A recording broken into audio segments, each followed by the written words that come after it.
সবগুলো মুরগির বাচ্চা সুন্দর, একই কালারের, খুব সুন্দর দেখাচ্ছে। তোমাদের কাছে কেমন লাগে? আমার তো খুব ভালোই লাগে এই ছোট ছোট মুরগির বাচ্চাগুলো ধরতে।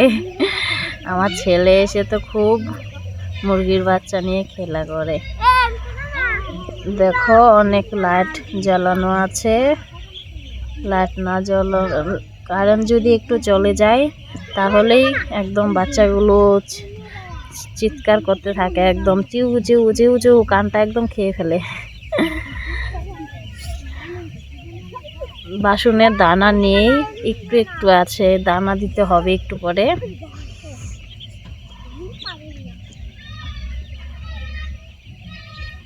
মুরগিগুলো একদম খুব ক্ষুধার্ত হয়ে আছে।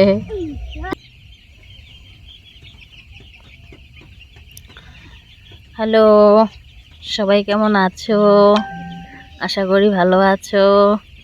আমিও ভালোই আছি মোটামুটি। তো দাদাভাই দিদিভাইরা, মুরগির বাচ্চা তো আমাদের ফার্মে চলে এসেছে, তোমাদেরকে দেখাবো বলছিলাম, কিন্তু আজকে 4 দিন হয়ে গেছে আমি দেখাতে পারিনি।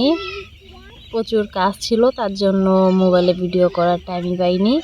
তার জন্য আজকে একটু ভিডিও করলাম, সেটাই দেখাচ্ছি তোমাদেরকে।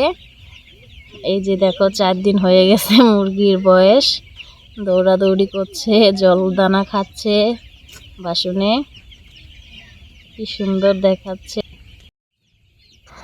এর আগের ভিডিওতে তোমাদেরকে দেখিয়েছিলাম না, আমি যে বোর্ডিং বানিয়েছিলাম, সেই বোর্ডিংগুলোর ভিতরেই মুরগির বাচ্চাগুলো আছে। দেখো গোল গোল করে বানিয়েছি, তার ভেতর গোল করে বাসনগুলো সাজানো হয়েছে, একদম গোল গোল করে জলের বাসন, দানার বাসন বসানো হয়েছে। তার মধ্যে ওই যে গ্যাস, সন্ধ্যা হলেই আবার গ্যাস ধরানো হবে। গ্যাসের সিলিন্ডার দেখতে পাচ্ছ,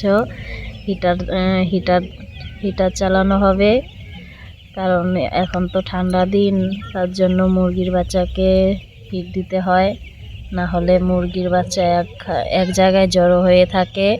আর জড়ো হয়ে যদি এক জায়গায় বসে থাকে তাহলে তো মুরগির বাচ্চাগুলো ভালো হবে না, মারা যেতে পারে এক জায়গায় বসে থাকে। সেই ঠান্ডার কারণে চারিপাশে ভালো করে পর্দা দিয়েছি, পর্দা টাঙিয়েছি, বস্তার পর্দা। ওই দেখো হিটার জ্বালিয়ে দিয়েছি, হিট হচ্ছে ঘর। একদম সোয়েটার ছাড়াই রাত্রিবেলা আমি জল দিতে এসে পড়ি, কারণ ঘরটা তখন খুব গরম হয়ে যায়। ঠান্ডা দিনে মুরগির ঘরে আসলে খুবই ভালো লাগে, একদম সেই গরম লাগে। Tata bye bye.